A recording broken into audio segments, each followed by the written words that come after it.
Dalam sejarah dinasti Jawa Mataram pada abad ke-16 sampai sekarang, sudah diketahui ada beberapa perempuan yang memainkan peranan penting. Akan tetapi sumber-sumber sejarah yang masih ada jarang menjelaskan peranan mereka secara memuaskan. Babat-babat dan sumber-sumber lain lebih menekankan kegiatan para tokoh pria seperti pangeran, raja, kiai, dan sebagainya. Namun demikian, di antara para perempuan berpengaruh yang paling menonjol dalam sejarah Mataram adalah Ratu Pakubuwono, merupakan tokoh yang kehidupannya dan pengaruhnya cukup jelas. Ratu Pakubuwono keturunan kaum bangsawan Jawa yang tertinggi. Kisahnya dimulai dari seorang anak Panembahan Senopati ing Alogo, bertahta antara tahun 1584 hingga 1601. Raja yang meletakkan fondasi-fondasi kerajaan Mataram. Anak Panembahan Senopati itu bernama Pangeran Juminah atau Blitar.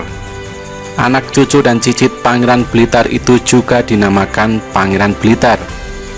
Yang terakhir ini adalah ayah Ratu Pakubuwono. Selama hidupnya, seperti biasa di kalangan bangsawan Jawa, Ratu Pakubuwono diberi nama-nama yang berlainan. Nama yang paling lama dipakai adalah Ratu Mas Blitar, yaitu nama Blitar yang merupakan tradisi keturunannya. Ratu Pakubuwono menikah dengan Pangeran Puger yang pada tahun 1704 memberontak terhadap Amangkurat III. Puger melarikan diri ke Semarang, yang merupakan pusat kompeni Belanda di pesisir Jawa. Kompeni mengakui dia sebagai susuhunan Pakubuwono I dan mengumpulkan kekuatan untuk menyerang Keraton Kartasura. Sebelum penyerangan itu dapat dilaksanakan, pada tahun 1705, Amangkurat III melarikan diri dari keratonnya ke Jawa Timur.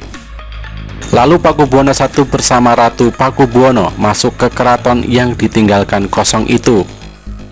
Akan tetapi ada isu yang cepat muncul.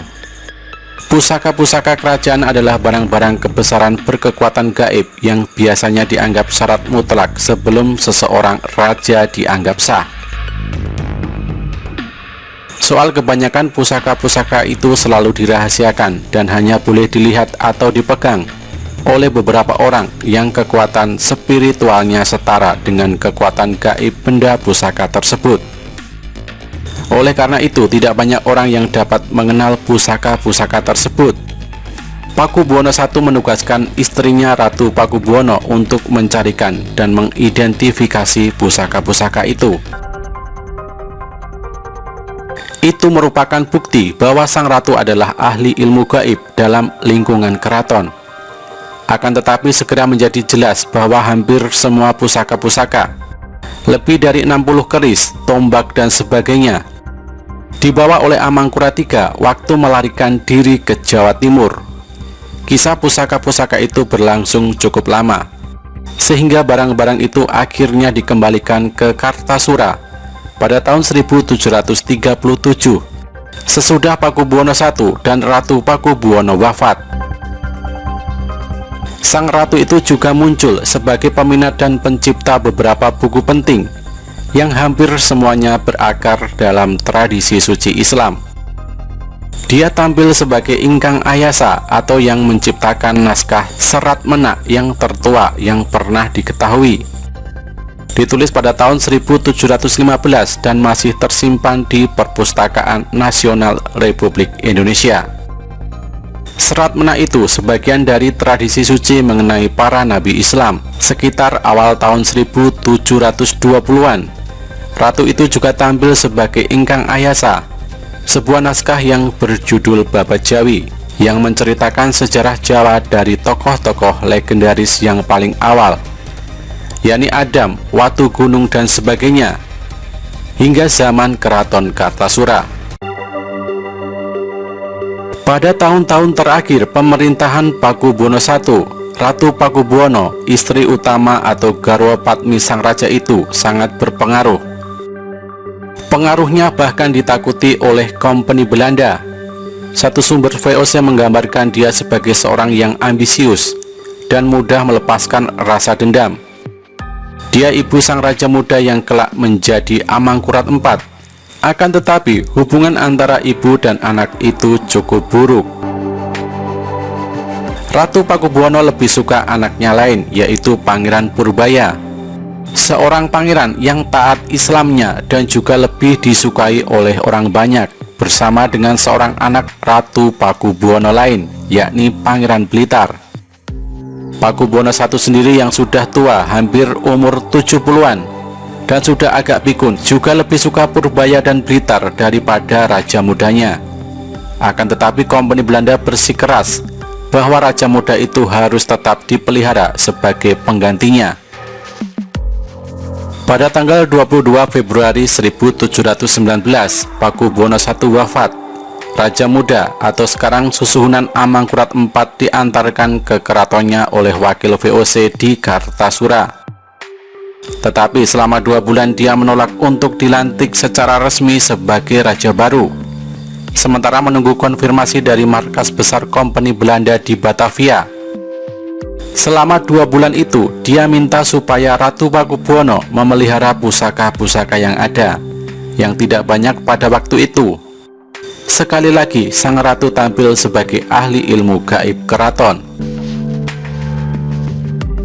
Namun Ratu Pakubuwono dan cukup banyak tokoh keraton lain kurang senang pada Amangkurat IV dan lebih memihak Pangeran Blitar dan Purbaya. Pada Juni tahun 1719, Pangeran Blitar memberontak dengan dukungan Purbaya dan kebanyakan tokoh agama di Kartasura. Penyerangan mereka terhadap keraton ditentang oleh kekuatan kompeni dan akhirnya gagal. Para pemberontak terpaksa melarikan diri ke arah Tanah Mataram, yakni Kartasura di wilayah Tanah Pajang. Dengan demikian mulailah Perang Suksesi Jawa kedua. Pada akhir 1719, para pemimpin kompeni di Batavia menggambarkan Amangkurat IV sebagai seorang raja yang ditinggalkan oleh semua rakyatnya dan menghadapi hampir semua dunia Jawa sebagai musuhnya. Pemberontakan itu sangat mengganggu hati Ratu Pakubuwono yang harus menyaksikan perang berdarah di antara anak-anaknya. Menurut sumber Jawa Babat Utama Surakarta, versi yang selesai ditulis pada 1836, dia malah sempat berpikir untuk mengakhiri hidupnya karena dia sangat dicurigai oleh kompeni. Sang ratu dijaga ketat di Kartasura oleh VOC. Selama perang itu berlangsung, ada dugaan bahwa sang ratu bersama tokoh-tokoh tinggi lain sebetulnya tetap memihak secara rahasia dengan para pemberontak. Pemberontakan itu akhirnya gagal. Pangeran Blitar meninggal pada 1721 dan dikuburkan di Nitikan, sekarang bagian dari Yogyakarta. Pangeran Purbaya bersama beberapa tokoh pemberontak lain menyerah pada tahun 1723. Purbaya ditahan oleh kompeni di Tangerang dekat Batavia dan akhirnya wafat di situ pada tahun 1726. Sedangkan tokoh-tokoh lain diasingkan ke Sri Lanka. Walaupun VOC dan Raja Amangkurat IV yang didukungnya menang dalam Perang Suksesi Jawa kedua itu, wenang Susuhunan itu tetap kurang stabil. Menurut sebuah laporan kompeni pada tahun 1720, sang raja itu dibenci oleh banyak orang dan kegiatan-kegiatannya diruntuhkan dan ditentang secara rahasia oleh ibunya sendiri, yakni Ratu Pakubuwono. Sang Ratu Pakubuwono tetap memainkan peranan yang menonjol dalam intrik-intrik keraton pada zaman Amangkurat IV itu.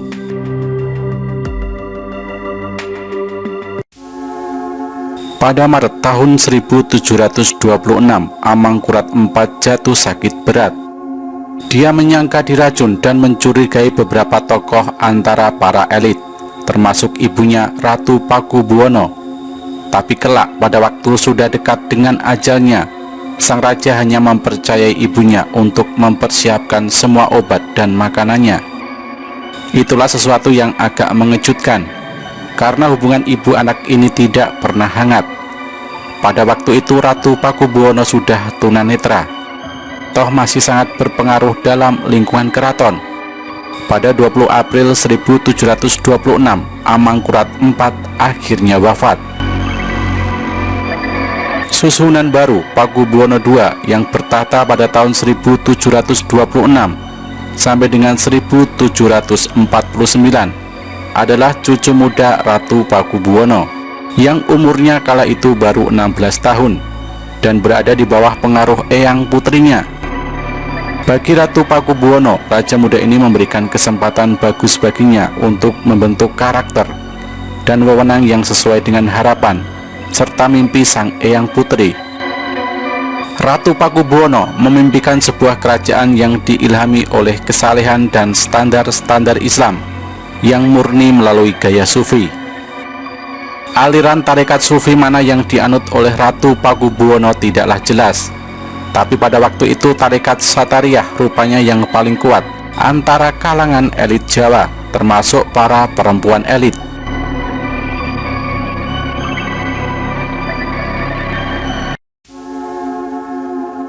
Ratu Pakubuwono wafat pada Januari 1732. Agak mengejutkan bahwa tokoh berpengaruh ini, yang merupakan permaisuri atau garwa Padmi Pakubuwono I, atau Ibu Amangkurat IV atau Eyang Putri Pakubuwono II, tidak dikuburkan di makam-makam kerajaan Mataram di Imogiri, melainkan di suatu kuburan yang sederhana di Nitikan, Yogyakarta.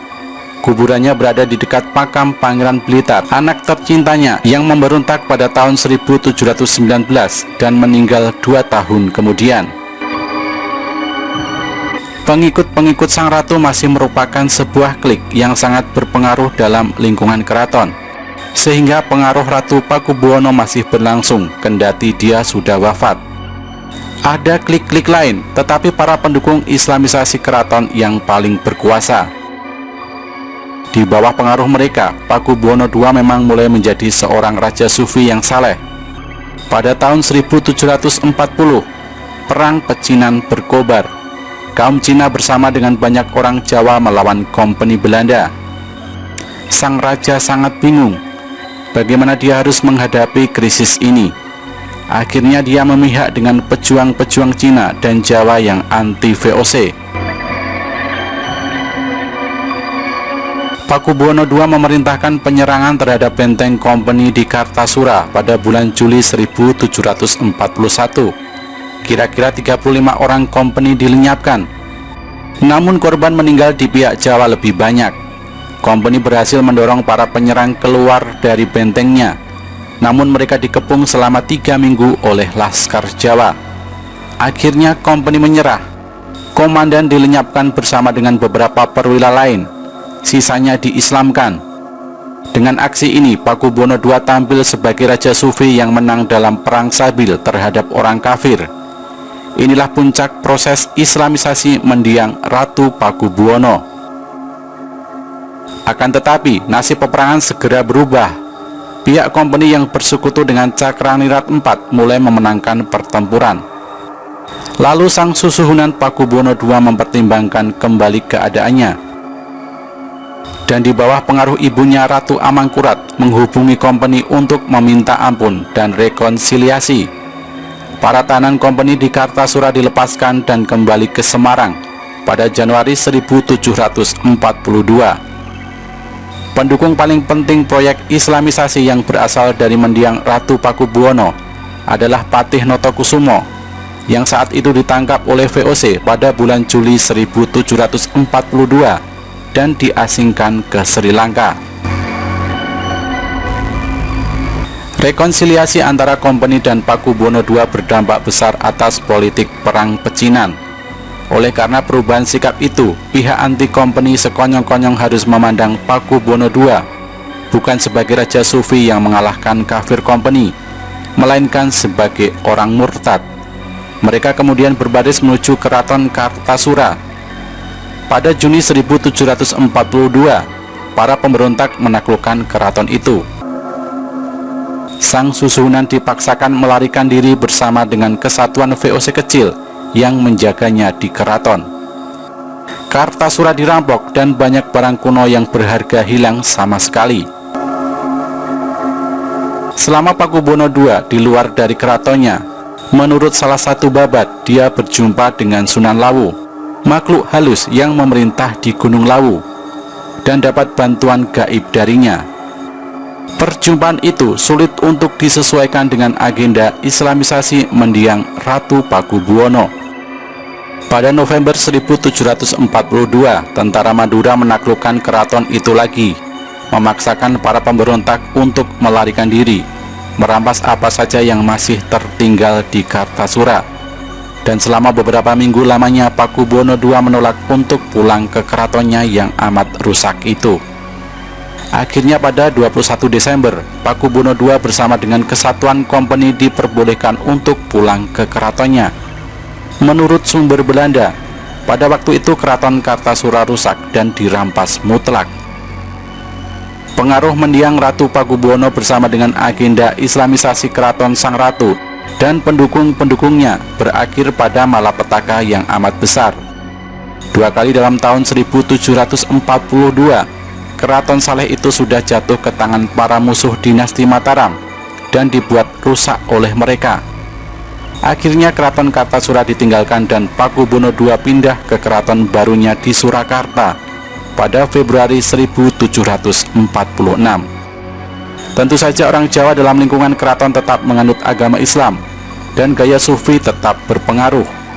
Namun rupanya agenda untuk memperkukuh pengaruh Islam dalam kebudayaan keraton, seperti yang didorong oleh Ratu Pakubuwono, tidak lagi muncul. Akan tetapi, menurut tradisi lokal di Pekuburan Nitikan, kekuatan gaib Ratu Pakubuwono tetap berlangsung. Diceritakan setiap malam Selasa Kliwon, kadang-kadang sebuah keris muncul mencuat dari makam sang ratu. Jadi mungkinkah kekuatan Ratu Pakubuwono sebetulnya belum hilang secara total?